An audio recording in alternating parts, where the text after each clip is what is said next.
A Christian's Journey to Buddhism by Elizabeth J. Harris. In November 1992, David Craig, head of religious broadcasting for the World Service of the BBC, and Reverend Martin Forward, interfaith officer for the Methodist Church in Britain, visited Sri Lanka to gather material on Buddhism for a series of programs to be broadcast in 1993 during a focus on South Asia. I helped to plan their program and was also asked to prepare a few talks for the World Service's daily Words of Faith spot, a 4-minute pre-recorded broadcast sent out 3 times each day. 4 talks resulted, broadcast in April and May 1993. Towards the end of 1993, I was asked for more, and 6 went out in April and May 1994. Of these 10 talks, 8 have been selected for the present Bodhi leaf, 4 from the 1994 series, presented first, and the 4 from the 1993 series, slightly expanded, placed after the 1994 talks. The themes of the talks are rooted in my journey as a Christian into Buddhism. In the mid-1980s, I felt the need to let go of my own religious conditioning to enter the world of another faith. It grew from a conviction that people with an interest in religion should not remain imprisoned within one framework but should explore others. The choice of Buddhism and Sri Lanka was a natural one for me. Buddhism's emphasis on meditation and non-violence touched my own interests as a Christian, and a visit to Sri Lanka in 1984 had left me with the feeling that my link with the island was not finished. I originally intended to be in Sri Lanka for 1 year. 1 year, however, became 7.5 from 1986 until 1993. My aim throughout was not only to study Buddhism but to practice it. I did not consider myself involved in interfaith dialogue, although I'm sure some perceived my actions in this way. I wanted to enter Buddhism on its own terms, as a human being rather than as a Christian. The subjects of all the talks printed here arise from the personal journey of discovery that resulted. They draw on conversations with Buddhist friends, travel to different parts of the country in times of war, the experience of meditation, and my reading of the Pali texts. Most importantly, they reflect the concerns which developed as the interests I brought from Britain encountered Buddhism and Sri Lanka. The relationship between non-attachment and outgoing compassionate action, the practical meaning of anatta, no soul, and its implications, the benefit of sati, mindfulness, for the individual and society, the resources Buddhism can offer to those working for social justice and inter-ethnic or inter-religious harmony, the question of a woman's role in society. My journey into Buddhism was not always an easy one, and of course, I could not let go of my Christian conditioning completely, but it has brought me to a stage when I can say with utter sincerity that I revere the Buddha and take refuge in his teachings. I remain a Christian, one who seeks to follow the self-sacrificial path of Jesus of Nazareth, but I also feel at home in a Buddhist meditation center. The talks, I hope, will show that this is possible. I dedicate them to all the Sri Lankan friends who have brought me to a deeper understanding of the heart of Buddhism. Elizabeth Harris, June 1994.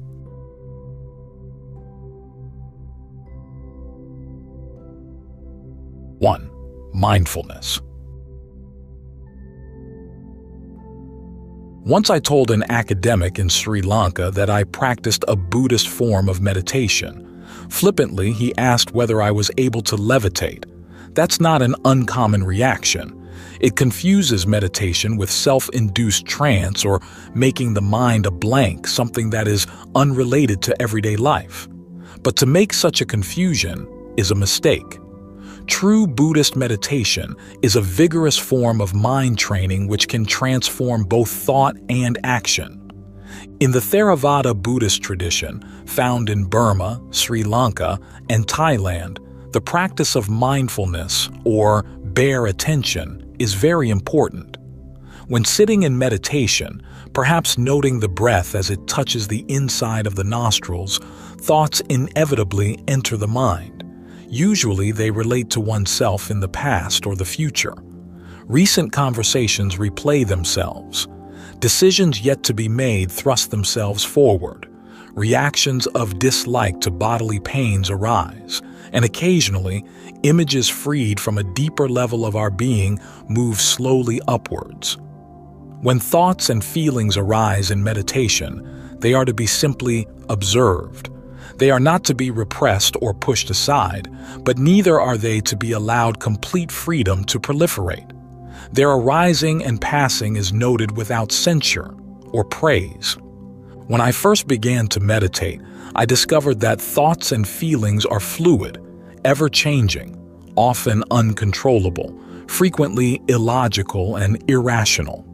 It was a painful realization since I had assumed my mind was under my direct control. But it was also the beginning of self-knowledge, the beginning of knowing how my mind worked and the doorway to modifying conditioned and negative patterns of reaction in my own life. At one meditation center in Sri Lanka, high in the mountains, surrounded by tea estates, the first session begins at 5 in the morning. I had to get up by candlelight, pull on warm clothes, and cross the grass to the meditation hall, under a sky often brilliantly full of stars. One morning I was gazing at the dark, silvered beauty of the sky when I heard steps below me. At that moment I caught my mind saying, "Go on into the meditation hall so that they can see you were up first." Normally, I would have hurried into the hall to show my punctuality, but on that occasion I noted the thought, recognized the element of competition, and consciously refused to act on it. I stayed for several more moments wrapped in the pre-dawn stillness, feeling the cool air against my skin, and I was certainly not the first to settle my cushions before the silent, candle-lit image of the Buddha. And I know it was the practice of sati, of mindfulness, which made that moment of insight into my own competitive egotism possible, insight into a childish wish to impress, to be top of the class. Meditation of this kind is hard work. It has nothing to do with making the mind a blank, though it can lead to peace and calm when the racing mind stills and there is only the present moment. One monk who taught me put it this way: meditation is the ultimate practice of nonviolence. Suffering, pain, and feelings of anger are not suppressed but faced, confronted, and transformed.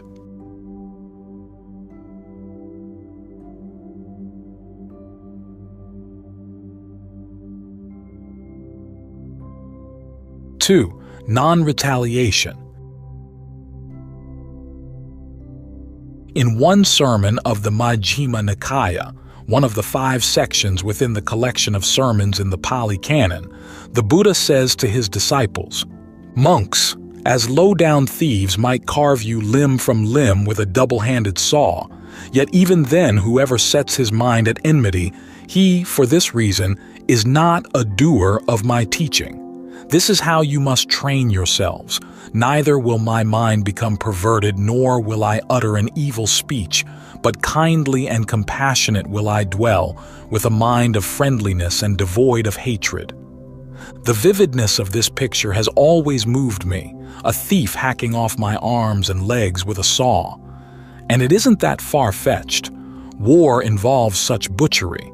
The denial of human rights under totalitarian regimes produces similar horror, and so does the obsessional urge of a multiple murderer.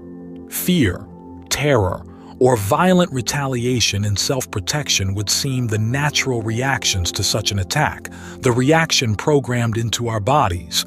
Yet the challenge of Buddhism here is, do not retaliate, do not hate. Show compassion to all people, even if they are about to kill you. It is a challenge which reaches out from other religions also. Jesus of Palestine, suffering the agony of being nailed through his flesh to rough wooden posts, forgave his killers and felt compassion for them in their blindness. But does this imply that Buddhism advocates that we should never protect ourselves or others from violence, that we should submit to whatever exploitation we are subjected to, that in the face of evil forces we should remain passive? To answer yes is to misread Buddhism and all true religion. Buddhism does not support passivity in the face of violence and evil. Rather, it encourages a mental attitude which can face and oppose violence without fear or hatred. Nowhere in the Buddhist text is it suggested that we should remain inactive when others are suffering. Nowhere does it say we should refrain from action if someone is murdering our son, daughter, neighbor, or colleague in front of our eyes. In such situations, suffering must be relieved, violence must be denounced, self-sacrifice might even be demanded, though the Buddhist texts also warn that to meet violence with violence brings a spiral of further violence. What the Buddhist texts do say is that to hate, to feel anger towards the doer of violence, is self-defeating. It harms the hater more than the hated. In the ancient Buddhist texts, we come across many stories of non-hatred deflecting violence and making it powerless. One woman, because she refuses to feel hatred, is unharmed when burning oil is poured over her by a jealous co-wife. And when a monk dies of snakebite, the Buddha says he would not have died if he had radiated loving kindness to the world of snakes. This might seem utopian in a world shot through with violence. The skeptic could point to the deaths of Gandhi in India, Oscar Romero in El Salvador, and Michael Rodrigo in Sri Lanka to show that the most compassionate of beings have been unable to escape violent deaths caused by the greed and hatred of others. But the force of these religious teachings will remain. Violence is not overcome by violence. Hatred is not defeated by hatred. Our lives are not made more secure by wishing to protect them. To face death without hatred or fear, even towards our killers, is the path of sainthood. These are eternal truths.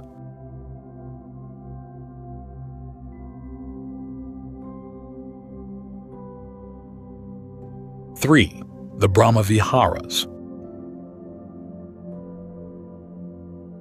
A professor of Theravāda Buddhism once asked me, why is it assumed at all the interfaith gatherings I attend that God is the uniting factor among the religions?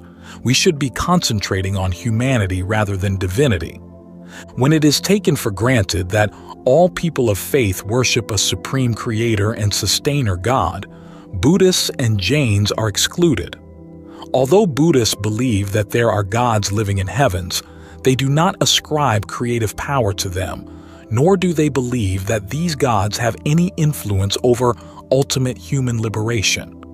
Belief in God cannot, therefore, provide common ground between Buddhists and religions such as Christianity, Islam, and Judaism.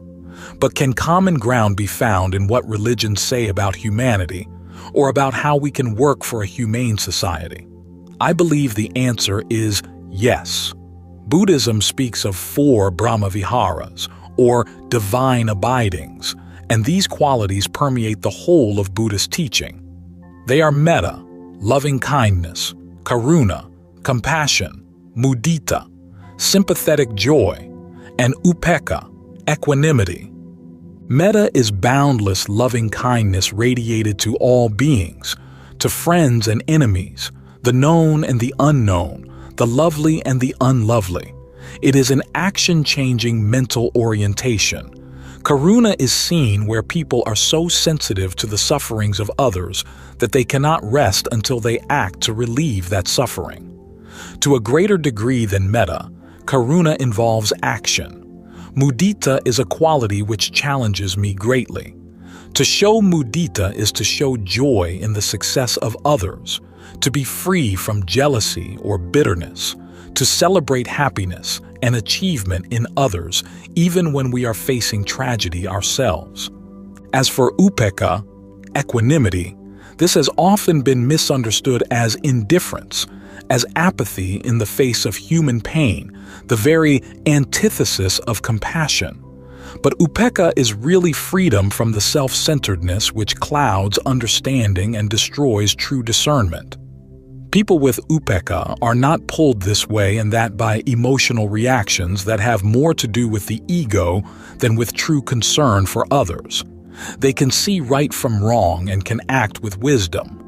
The Brahma viharas speak to me of the ideals that should direct our lives, the ideals that can create the kind of society any truly religious person yearns for.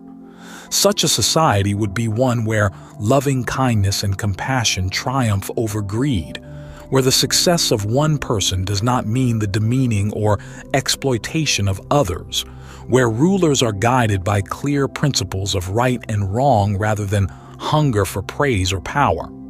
These divine abidings give a picture of the truly good.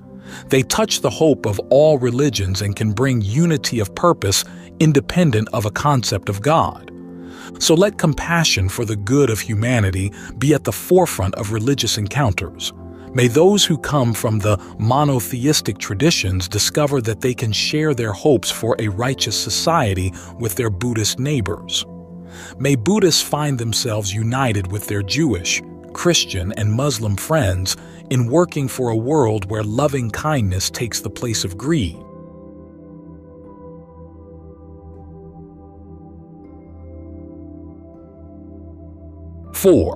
Vesak. In May 1991, I traveled from war-torn Jaffna in northern Sri Lanka to the south. It was at Vesak, the time when Buddhists celebrate three major events in the life of their master: his birth, his awakening into Buddhahood, and his passing away into final nibbana. It was like moving from one world into another. In the north, the tension was palpable. Towns gutted by fighting, vast stretches of empty roads, people with hardship in their eyes. But as we crossed over into the south, there was celebration. Groups of boys flagged down our car to thrust fruit drinks into our hands. Lanterns of wire and colored paper hung in porches with their streamers flowing in the breeze. And nearer Colombo came the first of the pandals, massive, temporary structures by the road, brilliantly lit, telling in pictures Buddhist stories of how self-sacrifice triumphs over violence, how compassion vanquishes hatred. Vesak is the most important religious festival of the Buddhist year. It is marked by light, pilgrimage, and the retelling of stories. At its heart is remembrance of the Buddha's solitary striving in meditation under a tree near Gaya in India 2,500 years ago. The serene face of the Buddha image can give the impression that this striving led to an experience of the metaphysical. But Prince Siddhartha became the Buddha not because he was lifted beyond the world, but because he saw the real nature of the world. It had been his sensitivity to human suffering that had made him leave his wife and son years before. He had wanted an answer to the question, why?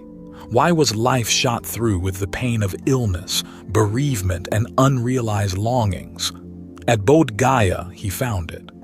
He saw that humans were bound to anguish-filled lives because their interpretation of the world was wrong. He saw that our fault was to believe that our lives, our possessions, and our hopes are centered around an unchanging self, which has to be protected and promoted. He saw that only suffering was the result, fueled by the greeds and hatreds flowing from selfish craving. All formations are impermanent, is what the Buddha understood. Self-centered clinging, he realized, was the fruit of delusion. With this came liberation. The prison of selfhood evaporated. Raga and dosa, greed and hatred were destroyed. Boundless compassion was released, and he could teach the world that suffering has a cause and can be eradicated. At Vesak, Buddhists celebrate this knowledge that suffering can be ended, that within the pain of life there is hope. In 1991 and today in 1994, that celebration takes place against the backdrop of war in Sri Lanka and elsewhere. War caused by interlocking structures of injustice, rooted in human greed and human illusion, throwing the innocent before the barrel of a gun or under the rubble of a shelled building. My hope is that the Buddha's message will not only be heard, but acted upon. All war and conflict can be traced back to some form of craving or delusion. It may be craving for power or domination by an individual or group, or the delusion which flows from distorted history or myth. Vesak should call us to analyze the causes of our bloodletting, to see where craving and greed cloud objectivity and prevent peace. The story goes that the Buddha was at first loath to share with others what he had learned because so few would understand its hard but liberating message. Our fortune is that he did share it. The health of our world depends on whether we act on that message.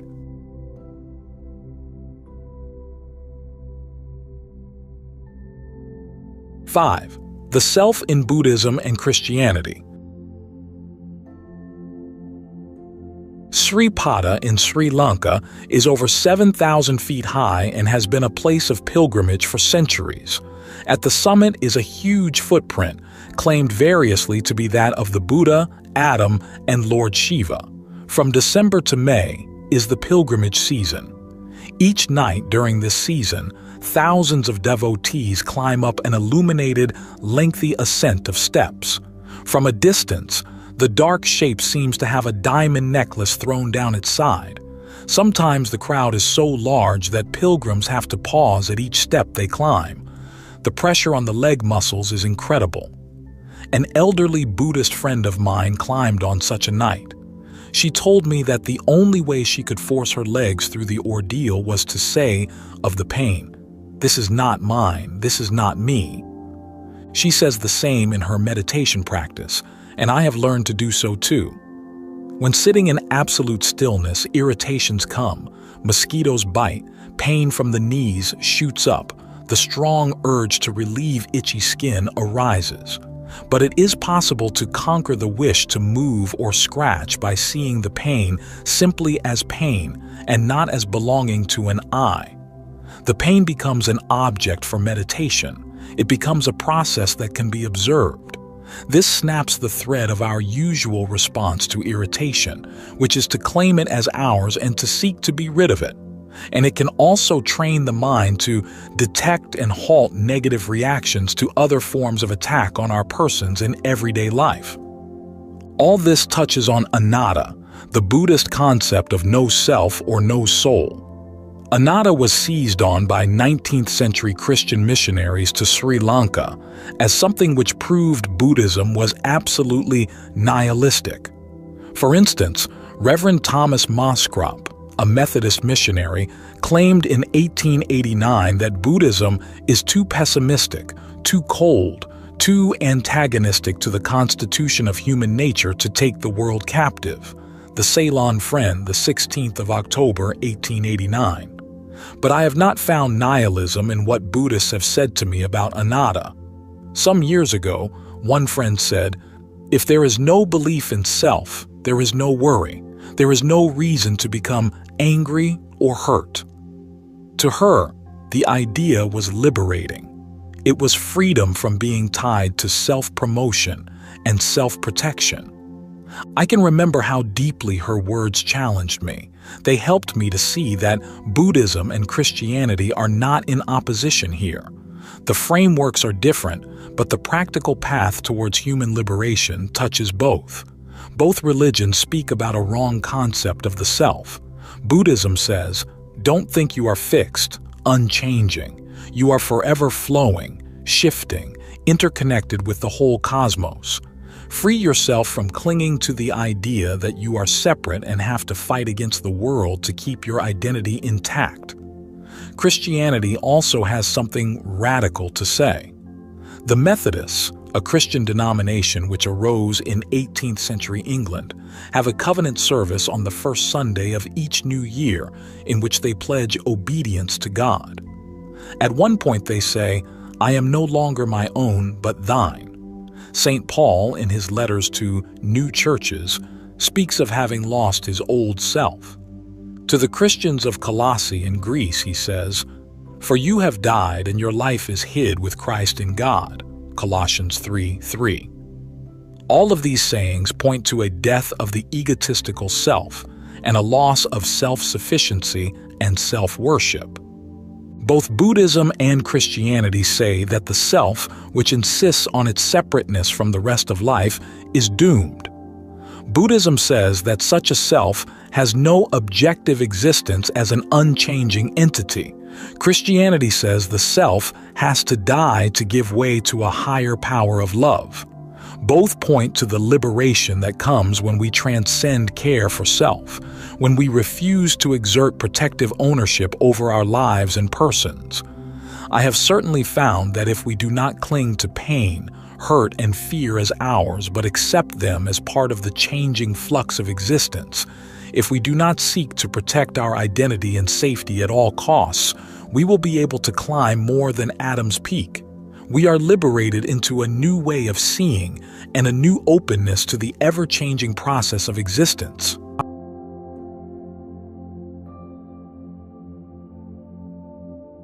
Six, detachment and compassion. A Christian missionary in Sri Lanka once said to me with great sincerity, "The Buddha image speaks to me of coldness, of non-involvement, of a turning away from life. I prefer the image of Jesus Christ with his robes dirty with the sweat of the poor." One stereotype of Buddhism is that it supports a withdrawal from the suffering of the world, a renunciation of active involvement with society. An inter-religious conference I attended a few years ago stays in my mind because one of the Western participants insisted that outward-moving compassion was not an important part of Buddhism. My encounter with Buddhism forces me to challenge this stereotype. I did so at that conference, and I continue to do so. It is outsiders, European observers, and those seeking an escape from the world who have projected onto Buddhism the encouragement of indifference to the agony within human life. It does not rise from within. Buddhism certainly speaks of destruction, renunciation, and detachment, but it is detachment from all those things which prevent compassion from flowing, from possessiveness, competitiveness, and selfishness. Viraga, one of the Pali words translated as detachment, actually means without raga, without lust, without possessive craving, not without concern for our world. When I told a Buddhist monk here in Sri Lanka of my experience at that interreligious conference, he simply said, "Without compassion, there can be no Buddhism." And that compassion is an active one. Buddhaghosa, the great 5th century commentator who came from India to work in Sri Lanka, gives several meanings to the Buddhist concept of compassion. He writes, "When there is suffering in others, it causes good people's hearts to be moved. Thus, it is compassion." Or, alternatively, it combats others' suffering and demolishes it. Thus, it is compassion. Or, alternatively, it is scattered upon those who suffer or extended to them by pervasion. Thus, it is compassion, the path of purification. Visuddhimagga, translated by Bhikkhu Nyanamoli, BPS 1975, 9th, 92. To extend compassion to others in meditation is certainly part of Buddhist practice, but so too is the effort to combat and demolish suffering. To combat suffering involves more than refraining from doing harm. It implies action to liberate others both from social forces which dehumanize and from imprisoning thought patterns which hinder wholeness and the living of a religious life. Such action is seen in the life of the Buddha and in the lives of all truly enlightened ones. For me, the picture of Jesus Christ with his clothes marked with the suffering of the poor and the image of the Buddha do not contradict one another. They are not in conflict or competition. Compassion unites them. Jesus stretched his hands out to the poor and those despised in his society, taking into himself the world's evil. The Buddha, out of compassion for humans caught in the pain and suffering of existence, left his wife and son to seek a path of liberation for all. In Polonnaruwa, one of the ancient, now ruined capitals of Sri Lanka, there is a rock temple, the Gal Vihara, where 3 massive images are formed out of the stone. 2 are of the Buddha. Peace seems to radiate from them and has done so for over 800 years. Yet it is not the peace of indifference or apathy. It is the peace of wisdom and compassion, which arises when the heart-rending nature of human violence and human greed is fully realized. It is not an anguished, twisted scream of torture at the nature of the world's inhumanity, but a silent, gentle embodiment in stone of empathy, compassion, and strength. In front of these very images, Thomas Merton, an American Christian monk of this century whose religious journey brought him very close to Buddhism, was urged to write, "The rock, all matter, is charged with Dharmakaya. Everything is emptiness, and everything is compassion."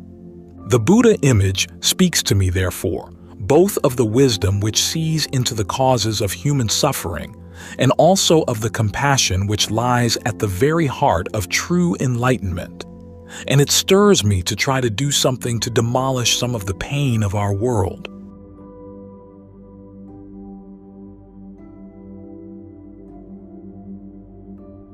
Seven, Buddhism and social justice. Among such humans, brethren, there will arise a sword period of 7 days during which they will look on each other as wild beasts. Sharp swords will appear ready to their hands, and they thinking, "This is a wild beast," will, with their swords, deprive each other of life. These words from the Pali Canon come towards the end of the Kakavati Sihanada Sutta of the Majjhima Nikāya.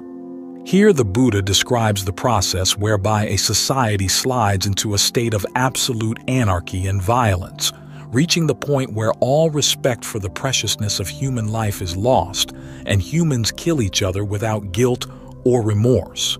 Stealing appears first, then murder, false speech and sexual promiscuity follow. Religion is undermined. Respect for elders disintegrates. Human life loses its worth. It is a horrifying picture of growing bestiality that is as relevant today as it was when first spoken.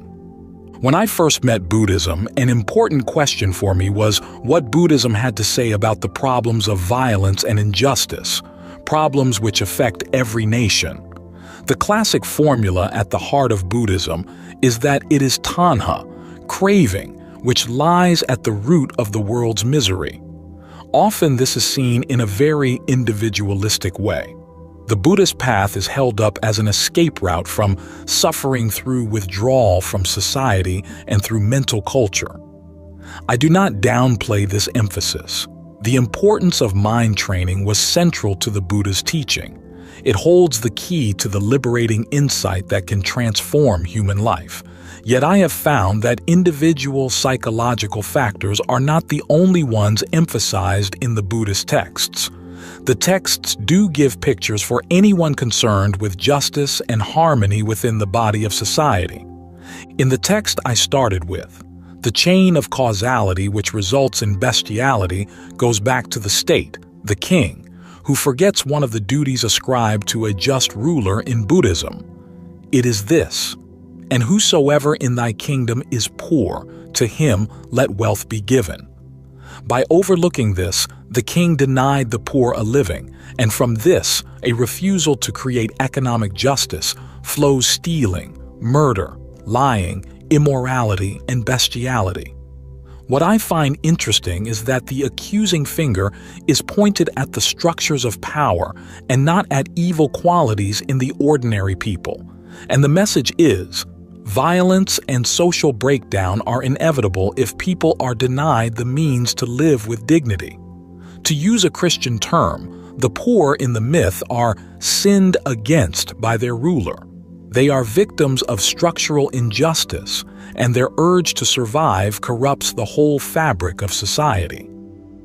The story within the Kakavati Sihanada Sutta, however, does not end with the sword period. When the depths of brutality have been reached, there are some who see the enormity of their fall from humane values.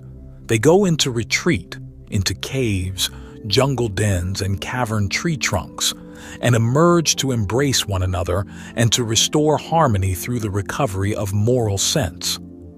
A deterioration from the state downwards is transformed into a regeneration from the bottom upwards through the will and discernment of the people themselves. The message of this sutta challenges all those who see religion purely in individualistic terms. It demonstrates Buddhism's very real concern for social justice and also the stress it places on analyzing the root causes of disharmony and violence. It presents society as a net of interacting, interdependent beings who are helped or hindered from living wholesome lives by the forces which flow from the state or world structures. In Sri Lanka, I have met groups seeking to find elements in Buddhism relevant to social issues. This mythological story is one of them. It can be a resource to all of us. It urges us to look at the society in which we live critically and to ask, is there a deterioration of human values? If so, we must ask further. Does our society create the conditions in which each person can live with dignity? If it does not, then Buddhism encourages not only a path of individual mental culture, but also the kind of social involvement which recognizes the ability of ordinary people to change their situation, and which seeks to struggle for a more just world where none is denied resources to live.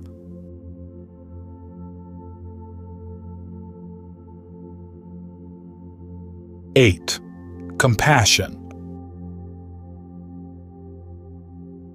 Kataragama is a place of pilgrimage in the south of Sri Lanka, holy to both Buddhists and Hindus. In 1989, I went to their annual festival.